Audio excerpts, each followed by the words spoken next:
beautiful people, welcome back to my channel. My name is Sandra Ihesiel. First of all, I'd like to say a huge thank you to those of you that have seen my previous videos, and if you're here to check them out, please don't forget to do so. And also, if this is your first time stopping by, kindly click on the subscribe button down below, and if you're here to subscribe as an old viewer, please click on the subscribe button as well. Thank you very much. Today, we are talking about what it means to be a good person. Oftentimes, we hear people say, oh no, that's a good person, she's a good person, he's a good person. But when we say that, what exactly does it mean? What qualifies a person as a good person? What are the characteristics or criteria one needs to have in order for them to fall under the category of a good person? And I'm not here to tell you what it is, I'm just here to share my own opinion. I really hope you engage as well and leave a comment in the comment section. Tell me what you think. Right now, even leave a comment, tell me what you think. Before even hearing me speak, tell me what you think it means to be a good person. Honestly, this is such a tricky one, if I'm being honest with you, because I'm like, how? Like, what can you do for me to say you're a good person? In my books, at least, because I don't really have a yardstick to compare, because I'm like, who is the ultimate good person that we can say, okay, if you can meet up to the standards of that person, then you're right on track. But I think for me, the most important thing is having a particular character, attitude over a certain period of time. So I think for me the importance is over a period of time. I think that's being consistent, because consistency shows or can tell or can be an indication of how a person truly is. So if a person has shown and displayed a particular type of behavior or characteristics over time that tend to fall under the things that are positive, like being kind, caring, considerate, respectful, genuine, authentic, and you have carried that behavior over time. And also, I think context is also a factor. I think context is a huge factor, because what if you're only acting that way towards me and not towards other people? So you can be a good person to me and be a horrible person to someone else. And the popular quote, you can be a hero in some people's story, you can be the villain in other people's stories. But I do feel like if you're a genuinely good person in your core, regardless of the situation or regardless of the context, you should always, or perhaps you will always, have that same attribute. And I think of certain people in my life that I attribute or I want to describe them as good people, but they have certain characteristic flaws that a lot of people would definitely agree to as being a flaw. So for example, and I really hope this person doesn't watch this video, but if you do, it's okay, I'm just using it as a case study, it's fine. I have a friend, super amazing man, he's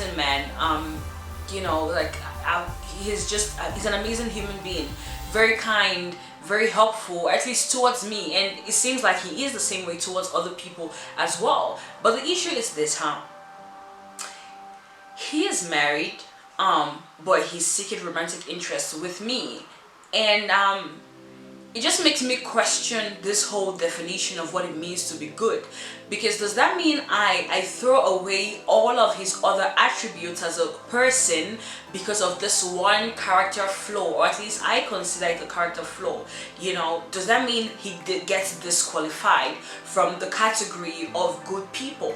So the 90% of his great character will be thrown away, or he'll be disqualified because of this 10%. And it makes me question, when we set standards and expectations from people, how exactly are we judging them? How exactly are we penalizing them? How exactly are we giving them some sort of like liberty to still be?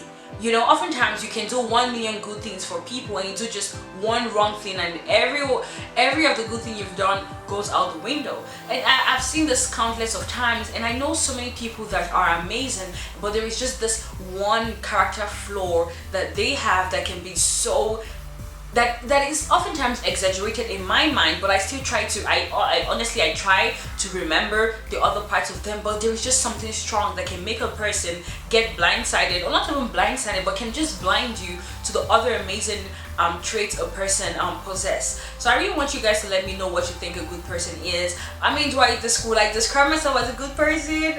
I think I am, because for me,